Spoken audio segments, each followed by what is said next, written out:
Chers téléspectateurs, vous êtes de retour sur le plateau d'Africa 24. Je rappelle que nous sommes en direct de la ville de Niamey, au Niger, dans le cadre de l'élection présidentielle. Nous débattons sur ce plateau de justice et de lutte contre l'impunité. Un nouvel invité nous a rejoint. Il s'agit d'un invité, Issoufi Al-Souma Oumarou. Vous représentez le candidat Ibrahim Yacouba. Soyez le bienvenu. Merci. Nous sommes toujours en compagnie des invités qui étaient là en première partie d'émission, à savoir Assoumana Malam Issa, Seyni Munkaila et enfin le troisième invité, Adamou Garba. Nous étions en train de parler de justice, Monsieur Oumarou, et je vais me tourner vers vous afin de recueillir votre avis sur la question. Est-ce que l'environnement au Niger est favorable à une justice indépendante, d'après vous? Je vous remercie de m'avoir donné cette parole, mais en ce moment précis. Et je suis un peu partagé pour vous dire sincèrement que le problème qui est posé ne date pas d'aujourd'hui.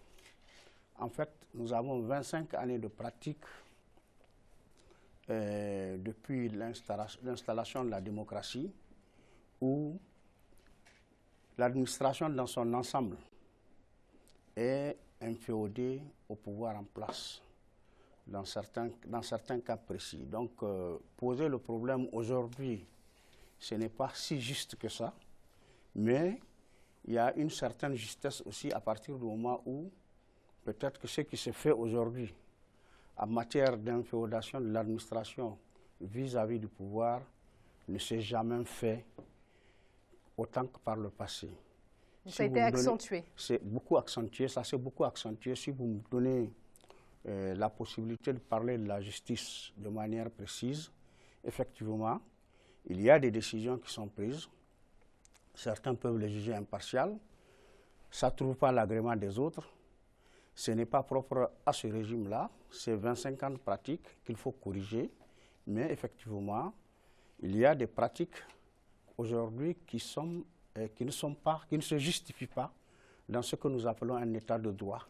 Un état où le citoyen doit avoir un certain nombre de droits et aussi faire face à un certain nombre de devoirs. Entre autres, aujourd'hui, nous sommes là à cause des élections présidentielles et législatives qui s'annoncent. Et vous savez que beaucoup de candidats sont garde-prison aujourd'hui. Pour certaines raisons, pour des raisons parfois qu'on a du mal même à comprendre ou à accepter. Donc vous êtes dubitatif. Alors on a pris votre avis sur ce plateau ainsi que tous nos invités. Il est temps aussi de savoir un peu ce que la population nigérienne pense du sujet qui est actuellement traité. Nos envoyés spéciaux sur le terrain sont allés à la rencontre de ces Nigériens. On revient tout de suite après pour poursuivre le débat. C'est ce qui est vraiment corrompu. Et nous avons une justice vraiment qui, du point de vue de l'application, vraiment, elle se réserve par rapport à certains, et certains, vraiment, on les applique donc la loi dans toutes ses rigueurs. Il y a de l'impunité jusqu'à le syndicat national autonome du Niger, qui est le SAMAN, a fait pas mal de points de presse pour interpeller le pouvoir exécutif. La justice d'un pays, vous voyez, quand on essaie d'en abuser, c'est plus de la justice. Donc ça devient autre chose. Moi je pense que vraiment l'indépendance de la justice, en tout cas elle est plus ou moins bonne. Si dans un pays ou dans un état, si vous voulez, la justice est instrumentalisée, la justice ne garantit pas les droits humains aux citoyens, nous considérons qu'en tout cas cette même justice est angoissée. Et au-delà de la justice, c'est tout l'État, c'est la démocratie en tout cas qui est angoissée. Nous interpellons cette justice vraiment à revenir parce que tout développement d'un pays dépend aussi de l'application de cette justice dans l'équité et la légalité. Qui que ce soit, s'il arrive en tout cas à commettre des infractions, elle est un citoyen au même titre que n'importe autre citoyen. Donc à ce juste titre, la justice nigérienne doit prendre son courage à deux mains pour pouvoir en tout cas faire une justice équitable au niveau des citoyens. Donc, dans un état, j'ai eu à l'éther, je vais le rappeler, une justice qui est instrumentalisée, c'est une justice qui ne répondra aucunement pas aux aspirations et aux attentes des citoyens. Monsieur Munkaila, est-ce qu'il y a méfiance des justiciables vis-à-vis de cette justice dite moderne, hein, parce qu'au Niger, parfois, on a aussi recours à la justice traditionnelle pour régler certains conflits?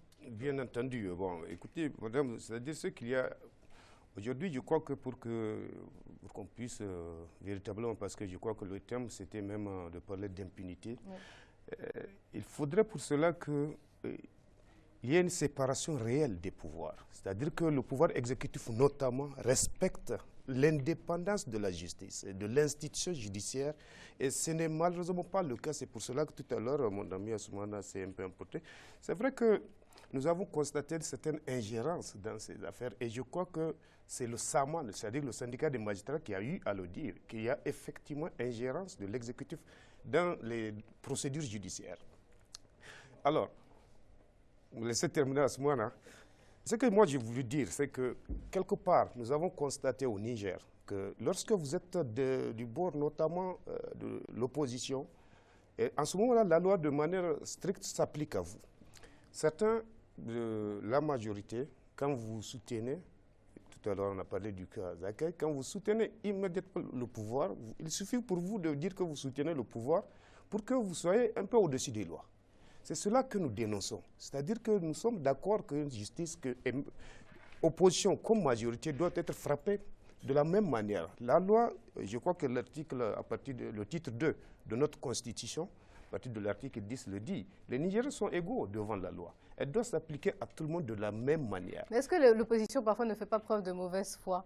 À savoir que dès qu'il y a une décision de justice avec laquelle on n'est pas d'accord, on pointe automatiquement le pouvoir du doigt. C'est-à-dire que ce n'est pas de cela qu'il s'agit. Ce que nous voulons dire, c'est qu'il y a un certain nombre de faits, un certain nombre d'infractions commises par des membres de partis politiques proches du pouvoir, c'est-à-dire qui ne sont pas inquiétés alors même qu'ils commettent des actes, des infractions que tout le monde constate.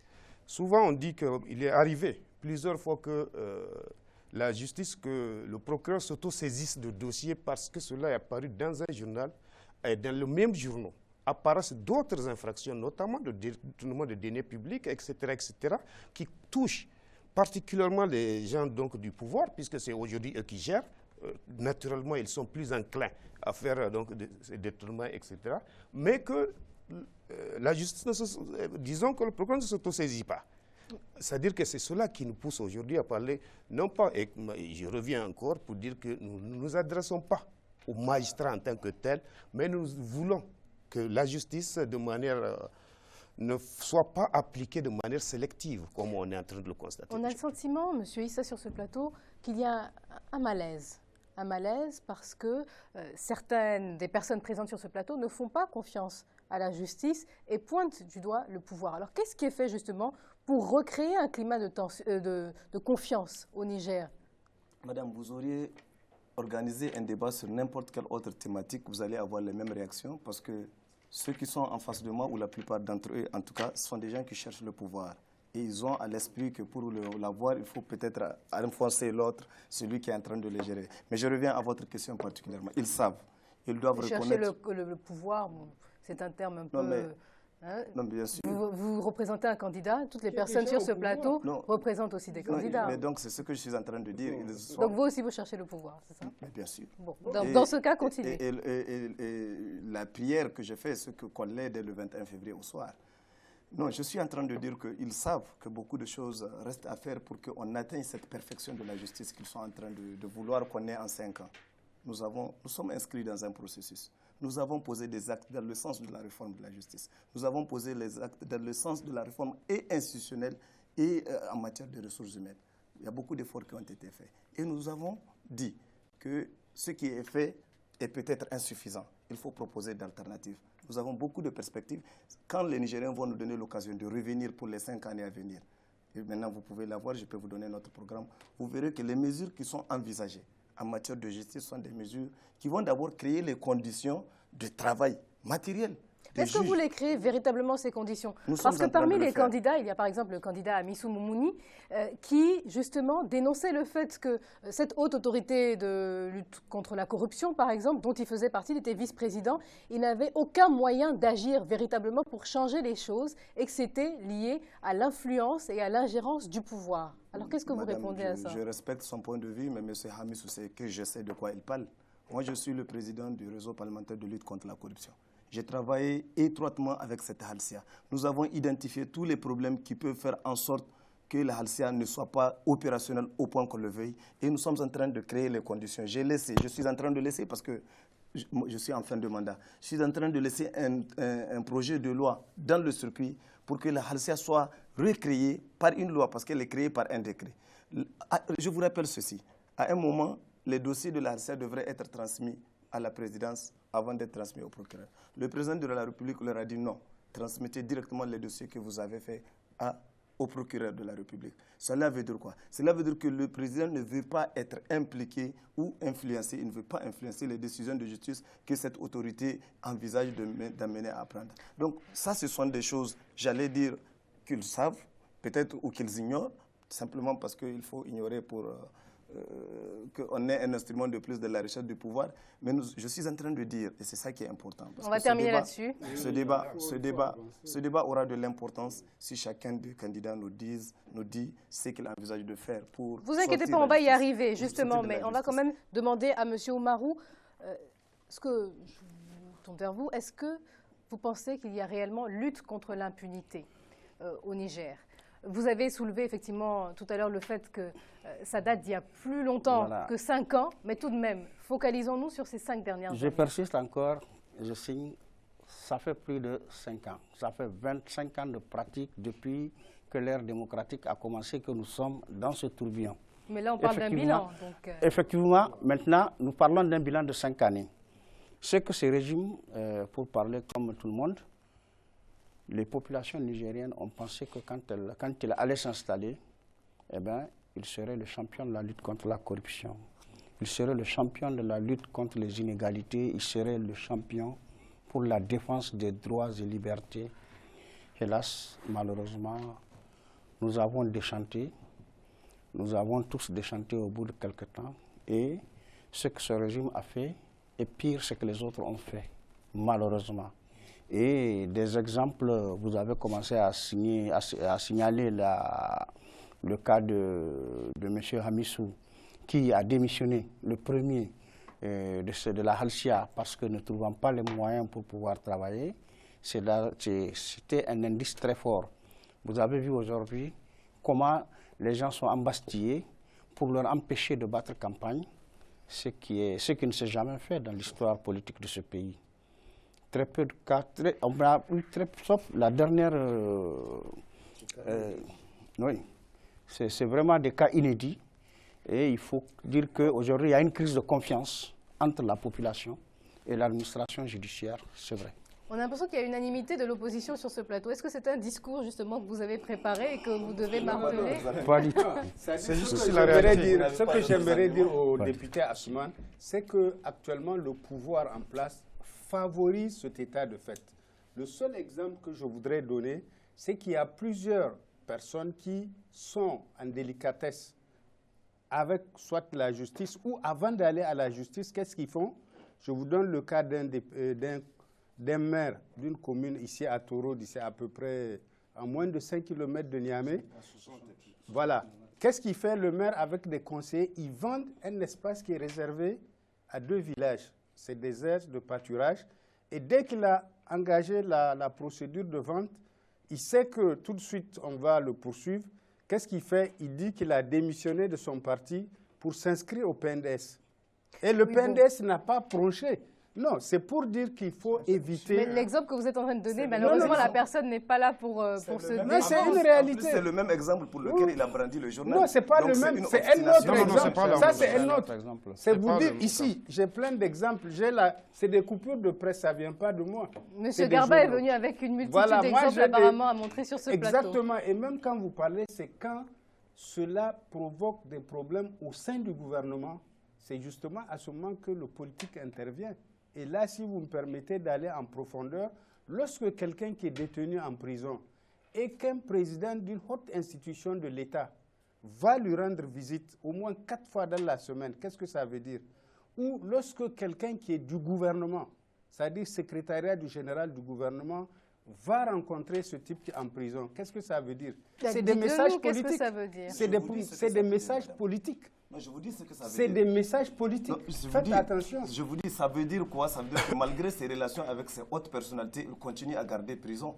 C'est des relations individuelles, non, des relations sociales. C'est après ça qu'on l'a libéré, justement. J'ai dit, c'est des relations sociales entre nous. Les relations, les rapports sociaux qu'on a les uns avec les autres ne peuvent pas disparaître. Non, pourtant, lorsque le chef de canton a rendu visite à Hamma, qu'est-ce qu'on a fait? Qu'est-ce qui a été fait? Oui. Moi, personnellement, je vais porter plainte contre vous. Lorsque vous avez dit des relations... Non, je vais porter plainte contre vous parce que le chef de canton est le chef de mon canton et vous êtes en train de dire des contre-vérités au monde. Monsieur Issa, je vais vous dire. Pas de menace. Je vais porter plainte. Moi, je vais porter plainte. Monsieur Issa, on va poursuivre. Parce que je connais l'affaire. Non, je vais vous dire. On va poursuivre le débat parce qu'on arrive quasiment à la fin. Alors, vous avez le droit. Vous parlez de relations.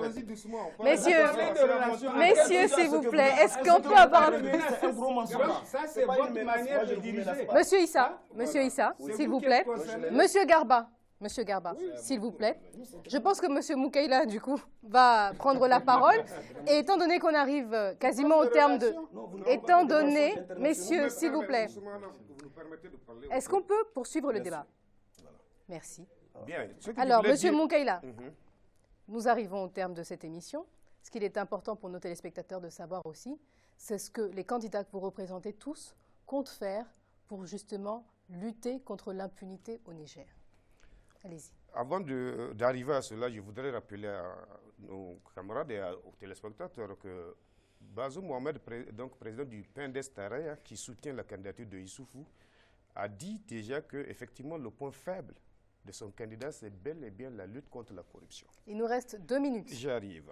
Mais je voudrais vous dire qu'effectivement, on a connu des cas, notamment la saisine de devises à l'aéroport international de Dioré Hamani. Des gens connus, la sortie de SNAD pour dénoncer, mais qui n'ont jamais été inquiétés. Le programme de M. Hama. Le programme de M. Hama a été lancé le passé, et où il envisage une réforme totale de la justice, afin que la justice réponde mieux aux attentes et aux aspirations du peuple nigérien. Selon Hamamadou notamment, le procureur ne sera plus nommé par le président de la République, mais par en tout cas un conseil qui sera mis en place, etc., etc. Et je crois que pour Hamamadou, il s'agira d'aller vers une justice où la présomption d'innocence prime sur toute autre chose. C'est-à-dire que pas comme au Niger où on envoie d'abord en prison, n'est-ce pas? Et je crois que c'est notre système peut-être qui l'exige ainsi, le système inquisitoire, au lieu que ce soit un système accusatoire. Je crois qu'on voudrait aller dans le sens où il faut que la justice soit accusatoire. C'est-à-dire que vous ne prenez quelqu'un que lorsque vous avez des preuves contre cette personne. Il ne s'agit pas pour un inculpé de prouver son innocence, comme partout, Bazoum l'a toujours clamé. Et vous allez terminer là-dessus. S'il vous plaît, madame, il y a un petit mot. Il faut laisser les autres parler. J'arrive, ils vont parler. C'est-à-dire c'est quelque chose d'assez important. Il reste 1 minute. Il voulait que Hama prouve son innocence par rapport à la chose, alors qu'en justice nigérienne, c'est à l'accusation de prouver la culpabilité. Monsieur Garba, Amadou Boubacar Cissé, que compte-t-il faire? Boubacar Cissé, il voudrait mettre l'accent sur un point essentiel, la séparation, c'est-à-dire du judiciaire et de l'exécutif. C'est-à-dire qu'il a fait de ce point-là un point important de son programme et il a ajouté qu'il va mettre en place un système de justice sociale qui puisse permettre en tout cas à tous les Nigériens de sentir qu'ils sont dans un état où chacun peut prétendre à la justice. Monsieur Oumarou, le candidat Ibrahim Yacouba, a-t-il prévu justement? Effectivement, nous avons comme les autres un programme de campagne et un programme de gouvernement. Et dans ce programme, nous avons dit tantôt qu'il y a une véritable crise de confiance entre la justice et le peuple. Il faut restaurer cette confiance en restituant au peuple son dû. C'est au peuple qu'appartient le pouvoir, y compris le pouvoir de justice. Et de ce point de vue, nous avons la ferme intention de donner au peuple la possibilité de s'organiser en groupe citoyen. Nous avons déjà l'expérience au niveau national à travers ce que nous appelons communément les FADA. Nous avons une expérience à l'intérieur avec les organisations régionales et sous-régionales, les organisations dans nos régions, je veux dire, hein, en parlant des structures régionales et sous-régionales. Donc, nous allons demander à tous ces gens-là de s'armer et nous allons éduquer fortement le peuple pour qu'il puisse prendre en charge non seulement la justice, mais tous les autres aspects de la vie. Ça, nous pensons que c'est à travers l'éducation citoyenne que nous arriverons à là. Et nous avons une politique aussi, on va terminer là-dessus. Une politique de l'exemple. Parce qu'il faut, tant que le chef ne donne pas l'exemple, eh bien, comme on dit, le poisson pourrit par la tête. Si le chef ne donne pas l'exemple, patatras, tout s'écroule. Merci à vous. Monsieur Issa, qu'est-ce que le candidat Issoufou Mahamadou a prévu dans son programme pour lutter juste contre l'impunité? Une seconde avant de vous donner la réponse très concise, c'est de dire que, vous voyez, ces grands frères qui sont là et qui sont en train de faire des affirmations, ce sont des musulmans. Il y a beaucoup de choses qu'ils ont dites, si vous leur brandissez le Coran, ils ne le diront pas. Parce que simplement, ils savent en leur âme et conscience que ce n'est pas des choses fondées. Mais ils en sont responsables. On va penser à ramener un Coran ils en sur sont ce plateau, bien sûr. Et vous allez voir, certains vont déserter le plateau, je suis sûr. Certains vont déserter. Alors, du programme de votre madame, candidat. nous avons, et je pense que je dois remercier M. Oumarou parce qu'il est venu répéter en grande partie des choses que j'ai dites. J'ai dit que ce n'est pas des choses qui ont commencé aujourd'hui. C'est une situation qui n'a que trop duré, mais pour laquelle il faut que chacun agisse. Et notre candidat a déjà fait un certain nombre de réformes. Il envisage de poursuivre ces réformes tant au point institutionnel, où il faut améliorer la chancellerie, où il faut créer des conditions juridiques de la réforme des justices. Et surtout, il faut spécialiser la justice. Nous avons donné le temps en créant la justice économique. Donc nous avons cet aspect. Deuxièmement, sur le plan infrastructure, il y a énormément de besoins pour créer de nouvelles maisons d'arrêt, pour créer de nouvelles justices et surtout pour équiper en matériel informatique les justices nigériennes qui sont encore au stade artisanal. Et ensuite, sur le plan des ressources humaines, nous avons, vous savez, les normes internationales disent qu'il faudrait au moins 3 agents de justice pour un magistrat et un magistrat pour 20 000 habitants. Nous sommes loin de ce quota-là et il faudrait qu'on envisage de travailler pour cela. Et également, en matière de droits humains, il y a beaucoup de choses à faire. Nous avons créé une agence nationale de lutte contre la traite des personnes, donc il faudrait créer les conditions de respecter les droits humains et nous estimons que nous sommes sur la bonne voie et tout cela va être mis en œuvre si on nous permet de revenir. Merci à vous, Monsieur Issa. Juste sur le renforcement de la société civile, juste pour dire que on laissera la société civile s'exprimer. Je suis désolée d'avoir à vous interrompre, mais nous avons aussi, et nos téléspectateurs l'attendent, le journal de campagne qui a été réalisé par nos envoyés spéciaux, nos correspondants sur le terrain, qui justement suivent les activités des différents candidats à l'élection présidentielle. Merci d'avoir accepté notre invitation, d'avoir accepté de débattre sur ce plateau de ce sujet si sensible. Nous nous retrouverons après le journal de campagne pour recevoir un candidat à l'élection présidentielle. Je ne vous dis pas de qui il s'agit, vous le découvrirez de retour sur ce plateau. Merci à chers téléspectateurs, à tout de suite. 7e édition du journal de la campagne présidentielle au Niger. Mesdames et messieurs, bienvenue à Niamey.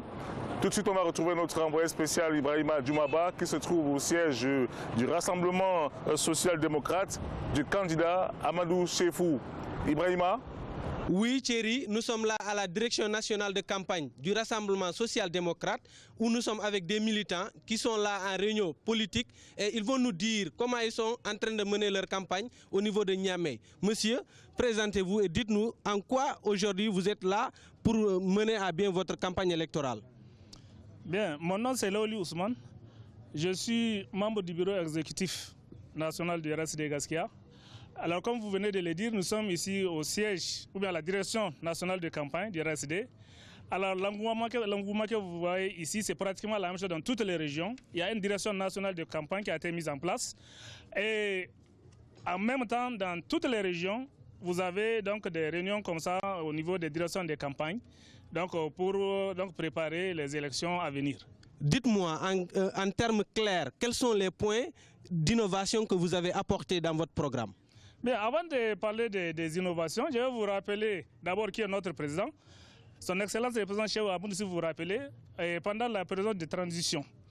C'est un candidat qui a fait l'unanimité parmi les délégués de la conférence nationale souveraine. Il a été élu parmi plusieurs candidats. Et le choix n'a pas été porté sur sa personne pour rien. D'abord, c'est un candidat qui a été élu pour son intégrité. Ensuite, en dehors de son intégrité, vous avez donc sa compétence et ensuite son esprit de rassemblement. Et c'est cet esprit de rassemblement-là qui continue jusqu'à aujourd'hui. Et nous pensons, donc avec ce qui se passe aujourd'hui, nous avons beaucoup d'espoir quant à sa victoire au cours de ces élections. Ibrahima, est-ce qu'il y a d'autres informations à savoir sur le candidat Amadou Cheifour? Le candidat Cheifour Amadou a promis aux Nigériens de combattre la pauvreté et de leur donner des soins accessibles. Justement, rappelons que ce candidat n'est pas un novice en politique dans son pays, car il a eu à diriger un gouvernement de transition après la conférence nationale tenue en 1991 qui a instauré la démocratie dans ce pays. Merci beaucoup Ibrahima et bon courage pour la suite. On sera à présent à 140 km de la capitale Niamey, dans la localité de Dosso. Notre reporter Olive Diakotan s'est rendu compte qu'il y avait une certaine solidarité entre les militants de différents partis de l'opposition. Les militants de l'opposition au Niger sont décidés à obtenir l'alternance à la tête de l'exécutif du pays en 2016. Ils sont de plus en plus nombreux à participer au meeting des formations d'opposition pour l'alternance. Nous sommes ici à Dosso, à 140 km de Niamey, la capitale. La convivialité entre les militants du MNSD, du Modern Falloumana et du MRND Hankouri est palpable dans ce meeting organisé par l'actuelle chapelle politique de l'ancien président Mahaman Ousmane, également candidat à la présidentielle de 2016. Ce sont nos frères de lutte, ils nous ont invités, donc c'est obligé qu'on vienne au Hankouri pour que notre parti, notre cohabitation se tienne très bien. Je participe toujours au meeting des partis de la coalition et partout où on me fera appel, j'irai, car je veux que notre alliance gagne les élections. En 2011, l'opposition avait formé une coalition pour conquérir le pouvoir. Mais elle s'est effritée pendant le second tour. Cette mésentente a permis l'élection du président Mahamadou Issoufou devant Seyni Oumarou, le candidat de l'Alliance qui a atteint le second tour. Ça a été pour une première fois, pour une deuxième fois, ce n'est pas possible. On va être soudés. Qu'est-ce qui va nous séparer? On ne le voit pas. Même après l'élection, on sera soudés. De tout temps, on l'a été, on le sera. 14 partis politiques d'opposition forment la coalition pour l'alternance en 2016. 4 d'entre eux, comme le MNSD Nassara, le MRND Hankouri, le Modern Falloumana et l'UDR Tabat, présentent un candidat pour la présidentielle de février 2016. Au Niger, chaque parti politique dispose d'un slogan de campagne qui est accolé à son sigle. Et ce slogan est censé symboliser la vision du parti. Notre envoyé spécial, Wenjam Valentin Compaoré, nous fait le panorama de ces slogans de campagne. Depuis le 30 janvier 2016 au Niger, la campagne électorale bat son plein. Ils sont nombreux les partis qui vont à la conquête de l'électorat, qui pour la présidentielle, qui pour les législatives. Par des meetings ou encore des rencontres de proximité, ces partis politiques surfent sur des slogans en langue locale. Objectif, séduire l'électorat rural mais aussi urbain. Donc Marhaba, c'est de l'arabe, qui veut dire bienvenue. Nous disons, nous, au CDP Marhaba Bekoum, bienvenue à tous et à toutes. Nous disons bienvenue à toute la jeunesse et à toutes les femmes, car elles sont et ils sont au cœur de notre programme et au cœur de toutes nos préoccupations. Kishinkasa, c'est l'amour de la patrie. Pour nous, c'est la patrie d'abord, la patrie ensuite et la patrie enfin. Modern Falloumana Africa, PNDS Tareya, MNSD Nassara, l'ARD Adalchi Moutonchi, Modelma Aikata ou encore PJD Hakika. Voici entre autres des cris de ralliement qui ne laissent pas indifférents les lecteurs, selon le docteur Hassan Boubacar, enseignant-chercheur à l'université Abdou Moumouni de Niamey. C'est vraiment des concepts forts de sens, de symboles, et dans notre pays qui prennent leur source justement dans nos réalités socio-culturelles. Par exemple, pour le MNSD Nassara, Nassara, ça veut dire en Hausa, c'est la victoire. Voilà. Et le PNDS Tareya, c'est-à-dire que c'est l'union. Voilà, donc je pense que ce sont des petits sobriquets et pour pouvoir un peu coller le truc de parti à la réalité et des symboles justement qu'on attribue à ces différents partis politiques. Pour ces élections présidentielles, Ils sont 15 candidats qui briguent la magistrature suprême au Niger. En rappel, ce scrutin couplé présidentiel et législatif est prévu pour le 21 février 2016. Et dans la rubrique portrait de ce journal, nous allons faire un zoom sur le candidat Mahaman Amissou Moumouni, le leader du Parti pour la justice et le développement, une personnalité très impliquée ici au Niger dans la lutte contre la corruption. Un portrait signé Wenjam Valentin Compaoré. Mahaman Amissou Moumouni, le monsieur lutte contre la corruption au Niger. Militant actif de la société civile, il a été à l'origine en 1992 de l'une des premières organisations de la société civile, l'Association de défense des droits de l'éducation. Pendant plusieurs années, Mahaman Amissou Moumouni fera du combat en faveur de la scolarisation des enfants du Niger son cheval de bataille. Après 30 ans de combat dans le mouvement de la société civile, notamment à la haute autorité de lutte contre la corruption et les infractions assimilées du Niger, Mahaman Amissou Moumouni crée en 2013 le Parti pour la justice et le développement, le PJD Hakika, qui prône le renouvellement de la classe politique.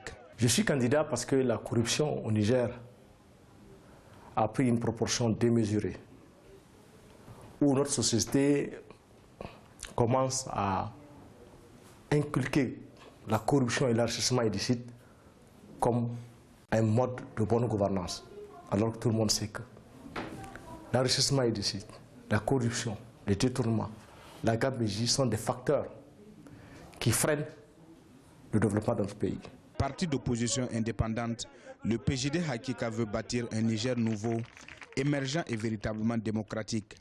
Surfant sur le terrain social depuis plusieurs années, il a acquis le surnom de Talkaï Baba ou encore Baban Talakawa, qui veulent dire le père des pauvres en langue locale. Je vais démocratiser l'école, c'est-à-dire nous allons créer les conditions pour que tous les enfants de ce pays-là puissent aller à l'école. Parce qu'aujourd'hui, le problème qui se pose, nos enfants sont analphabétisés. Et nous allons mettre les moyens dans l'école. Parce que pour développer un pays, il faut avoir le savoir. Né le 6 mars 1963 à Niamey, Mahaman Amissou Moumouni est gestionnaire de formation. Il faut rappeler qu'il fut un soutien d'Issoufou Mahamadou lors de la présidentielle de 2011. Ancien vice-président de la haute autorité de la lutte contre la corruption et les infractions assimilées, il brigue pour son premier mandat électif la présidence de la République du Niger. Mesdames et messieurs, c'est la fin de ce journal de campagne. Merci pour votre fidélité. Et tout de suite, une nouvelle édition de l'actualité sur Africa 24.